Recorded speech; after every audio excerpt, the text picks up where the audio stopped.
যেখানে গণতান্ত্রিক শাসন ব্যবস্থা ধ্বংসপ্রাপ্ত, সেখানে অধিকাংশ সময় আমাদের রাজপথে থাকতে হয়, না হলে আমাদেরকেও প্রতিনিয়ত আমাদের রাজনীতি করতে হতো মানুষের সুখ দুঃখের সাথে সম্পৃক্ত। তা আমি ঢাকা মহানগর দক্ষিণ বিএনপির এই মহতী উদ্যোগ,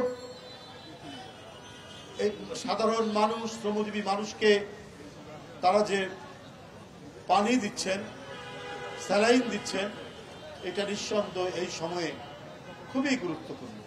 গতকাল অফিসিয়াল টেম্পারেচার ছিল সারাদিনের গড় 39 ডিগ্রি সেলসিয়াস, কিন্তু মানুষের কাছে অনুভূত হয়েছে 41 ডিগ্রি। এটাও বলা হয়েছে ঢাকায় 41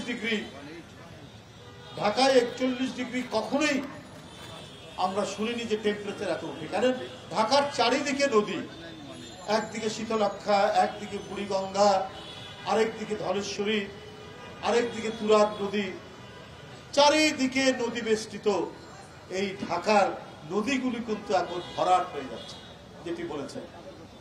এটা একমাত্র লুটেরা গণবিরোধী সরকার থাকলেই তাই হয়।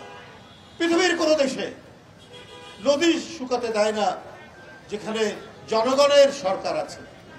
শুধু কি তাই, আমাদের বিশেষজ্ঞ, আমাদের বিজ্ঞানী, আমাদের পরিবেশবিদরা বারবার বলেছে কয়লা পুড়িয়ে তাপ বিদ্যুৎ উৎপাদন করেন না, সরকারকে বারবার বলেছে।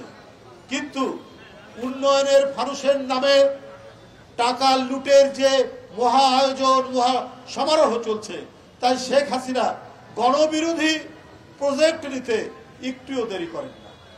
উনি দুর্নীতির প্রজেক্টকে বাস্তবায়ন করার জন্যই গণবিরোধী প্রজেক্ট।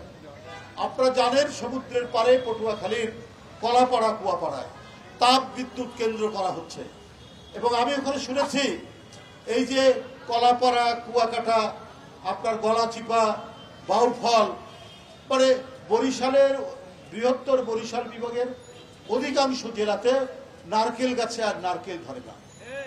যে নারকেল গাছ ওইসব এলাকার সমুদ্র ধারের এলাকার প্রধান ফল,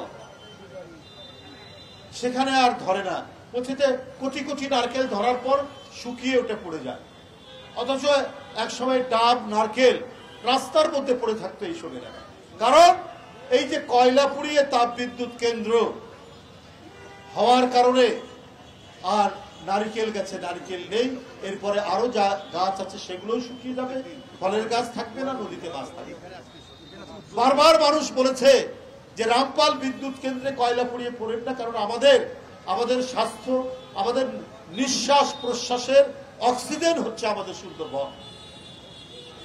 আর সুন্দরবনের প্রাণী, বিশেষ করে রয়্যাল বেঙ্গল টাইগার পৃথিবীর সবচাইতে দামি প্রাণী। তার ক্ষিপ্রতা, তার হিংস্রতা, এটা পৃথিবীব্যাপী এর সুনাম।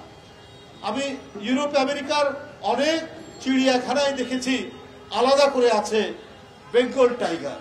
মানে বেঙ্গল টাইগার এত প্রসিদ্ধ, সেই বেঙ্গল টাইগার আপনি আর সুন্দরবনে পাবেন না।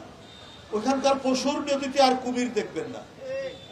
আল্লাহ তাআলা কিন্তু কোনো জিনিস অপ্রয়োজনে সৃষ্টি করেননি। গাছ, মাছ, পানি, কুমির, বাঘ প্রত্যেকের সাথে ব্যালেন্স করছে, এবং এটার মধ্যে দিয়েই আমাদের যে নিঃশ্বাস প্রশ্বাস, আমাদের বেঁচে থাকা নির্ভর। কিন্তু সরকার বাংলাদেশের মানুষকে তো রাখতে চায় না, উনি বাঁচতে দিতে চায় না। এই যে আমাদের ভাতিজা ইশরাক, অত্যন্ত জনপ্রিয় তরুণ নেতা, একটা সুন্দর কথা বলেছে যে আবার কিছু কিছু জায়গায় রেশন খোলা হয়েছে। কেন? জিয়াউর রহমানের সময় থেকে ধীরে ধীরে রেশন বন্ধ হয়ে গেছে, আমাদের ফলন বেড়েছে, আমাদের উৎপাদন বেড়েছে, আমরা বিদেশে চাল রপ্তানি করেছি। ওই দেশ আজকে আদা কিনতে হয়, আজকে রসুন কিনতে হয়, আজকে পেঁয়াজ আনতে হয়, আজকে চাল আনতে হয়। কেন? এইটা শেখ হাসিনার ব্যর্থতা। প্রতি সপ্তাহে রসুন আর আদার দাম বাড়ছে। গতকাল রসুনের দাম যা ছিল তার থেকে আজকে 20 টাকা বৃদ্ধি পেয়েছে। 280 টাকা কেজি থেকে 300 টাকা কেজি। আদা আপনার গতকাল ছিল 250 থেকে 300 টাকা কেজি, আজকে হয়েছে 300 থেকে 350 টাকা কেজি।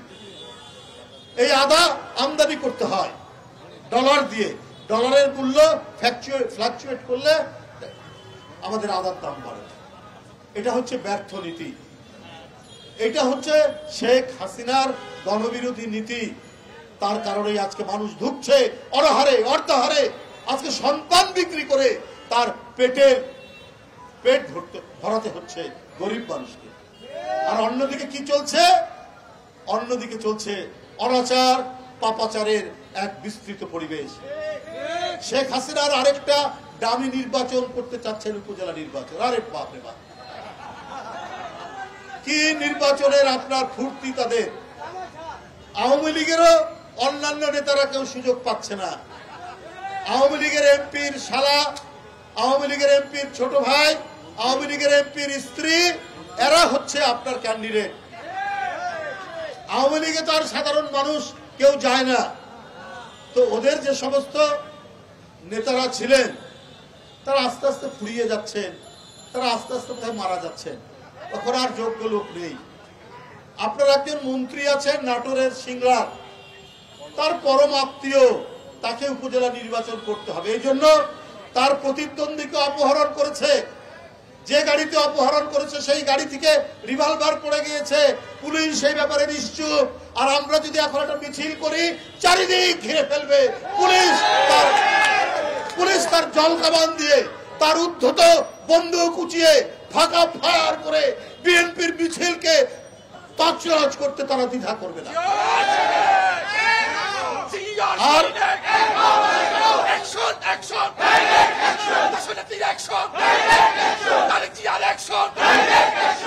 আর কি হয়েছে?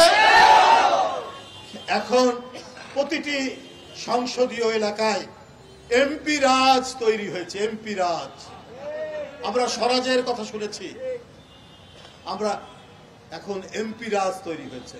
এমপি, এমপির স্ত্রী, তাও আবার ডামি এমপি, জনগণ ভোট দেয়নি, তার স্ত্রী, তার শালা, তার শেলিকা, এরা দিয়েই হচ্ছে আপনার সংসদীয় আসনগুলোতে এমপি রাজ তৈরি হয়েছে। বন্ধুরা আমার, আর এই যে নদী ভরাট, এই যে গাছ কাটা, এই যে আমাদের ডাব নারকেল উজাড় হয়ে যাচ্ছে, তার বদলে তো আমরা দেখতেই পাচ্ছি ফরিদপুরের ছাত্রলীগের প্রেসিডেন্টের 2000 কোটি টাকা পাচার। তাহলে এগুলোর মধ্যে দিয়ে তো টাকা আসে, এগুলোর মধ্যে দিয়েই তো টাকা আসে। আপনার সমাজ কল্যাণ মন্ত্রীর শ্যালক, সম্ভবত ছোট ভাই, 15,000 কোটি টাকা তিনি অর্জন করেছেন। আজকে সংবাদপত্রে আছে, আপনাদের দেখবেন। তো এই টাকাগুলো কোত্থেকে আসে ওদের হাতে? আপনার এই কি বলে যে আলাদিনের চেরাগ কোত্থেকে আসলো? রাতারাতি এত টাকা, এত পয়সা। ওই যে আমার ভাতিজা বলেছে, মানে অস্ট্রেলিয়া, সিডনি, ওই কি বলে কানাডা, ইউরোপ, দুবাই, এদের এত বাড়িঘর হলো কি করে? এদের একটা সেকেন্ড হোম, একটা ফার্স্ট হোম, আর একটা লাস্ট হোম। ওদের হোমের আর শেষ নেই। কিন্তু আলটিমেটলি যে আজিমপুরের ওই হোমে যেতে হবে, এটা আওয়ামী লীগের এমপি মন্ত্রীরা ভুলে গেছে। ওইটা তারা ভুলে গেছে বলেই আজকে তারা স্বর্গরাজ্যে বাস করছে। কিন্তু আমি যে কথা বলতে চেয়েছিলাম, তাহলে রেশন দিচ্ছেন কেন? জিয়াউর রহমান তো আস্তে আস্তে রেশন তুলে দিয়েছিলেন, কারণ আমাদের উৎপাদন বৃদ্ধি পাচ্ছিল। আসলে এই সংকট, খাদ্য নেই, সবজি নেই, মুরগি মাংসের দাম আকাশ থেকে আরো মহা আকাশের দিকে ছড়িয়ে গেছে, মানুষ খেতে পারছে না। তাই এখন রেশনের দোকান খোলা, রেশন কার্ড করা, আমরা আমাদেরও মনে আছে, সালাম ভাই তারও মনে আছে, 72-75 দেখেছি লাইন ধরে মানুষ রেশনের দোকানে আহাজারি করেছে। মানে 1 কেজি চালের জন্য দাঁড়িয়ে আছে কার্ড নিয়ে, একটু সস্তায় তারা চাল পাবে, ডাল পাবে, এই আশা। আজকে এই পরিস্থিতি। বন্ধুরা, ওবায়দুল কাদের আছেন না একজন মন্ত্রী, নাকি দামি মন্ত্রী? সাংবাদিকরা বলেছেন যে কি ব্যাপার, আপনারা বিএনপি কোনো দিলে পরে, কর্মসূচি দিলে আপনারা এটা দেন কেন? আর একটা পাল্টা দেখা যায় যে আপনাদের উনি বলেছেন যে তাদেরকে মানসিকভাবে বাধা দেওয়ার জন্য। বাহ, মানসিকভাবে বাধা দিবেন বিএনপির নেতা কর্মীদেরকে, এই জন্য নাকি উনারা পাল্টা কর্মসূচি দেন। এইটা মানসিকভাবে ভারসাম্য যাদের হারায় তারাই এই কথা বলতে পারে। এই কাজগুলো তো করে পাড়া মহল্লার গুন্ডারা, পাড়া মহল্লার সন্ত্রাসীরা। একজন একটা কিছু করলে পরে সেখানে পাল্টা হামলা করে। কারো বাড়িতে যদি বিয়ে বাড়ির অনুষ্ঠান হয় সেখানে গিয়ে চাঁদা চায়, এই টাকা না দিলে তোমার বিয়ে বাড়ির অনুষ্ঠান করে দিল। ওবায়দুল কাদের এখন সন্ত্রাসীদের মন্ত্রী, এখন চাঁদাবাজদের মন্ত্রী, এখন গুন্ডাদের মন্ত্রী। তাই বিএনপির কর্মসূচি ঘোষণা হলে উনি পাল্টা কর্মসূচি দেন, কারণ ওদেরকে তো লুটপাট করে টিকতে হবে। ওই সমাজ কল্যাণ মন্ত্রীর শ্যালকের মতো 15,000 কোটি টাকা ওই আপনার ফরিদপুরের ছাত্রলীগের নেতাদেরকে কোটি কোটি টাকার ব্যবস্থা করে দিবেন। এই কারণেই এই ক্ষমতার সোনার হরিণ তারা ছাড়তে চান না। বন্ধুরা আমার, আর বক্তব্য দীর্ঘায়িত করবো না। যে কথাটি এখানে বলেছে যে লালবাগের সোহেল প্রচন্ড ডায়াবেটিস তার মাথায় উঠেছে, মাথায় ডায়াবেটিস উঠলে বাঁচতে পারে না, সে এখন চোখ দিয়ে কিছু দেখতে পারে না, কাতরাচ্ছে, কিন্তু তাকে কোনো চিকিৎসা দেওয়া হয়, সে যাতে ধুকে ধুকে মরে যায় সেই ব্যবস্থাই করা হয়েছে।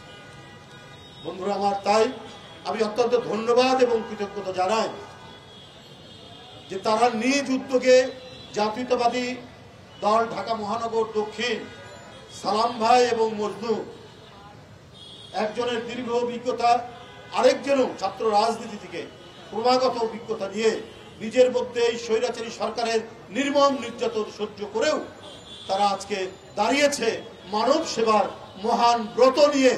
এই খরতাপ এবং আগুন, এই অগ্নিবর্ণ রূপ নিয়েছে যে ওয়েদার, যে জলবায়ু, যে আবহাওয়া, এর মধ্যে সাধারণ মানুষকে, রিক্সা শ্রমিকদেরকে এবং অন্যান্য শ্রমজীবী মানুষকে পানি এবং স্যালাইন দেওয়ার এই মহতি উদ্যোগের জন্য তাদেরকে ধন্যবাদ জানাই, কৃতজ্ঞতা জানাই। তারা এইভাবে প্রতিটা ওয়ার্ডে ওয়ার্ডে করবে, সেই কর্মসূচি তারা নিয়েছে, এই জন্য তাদেরকে ধন্যবাদ জানিয়ে আমার বক্তব্য শেষ করছি।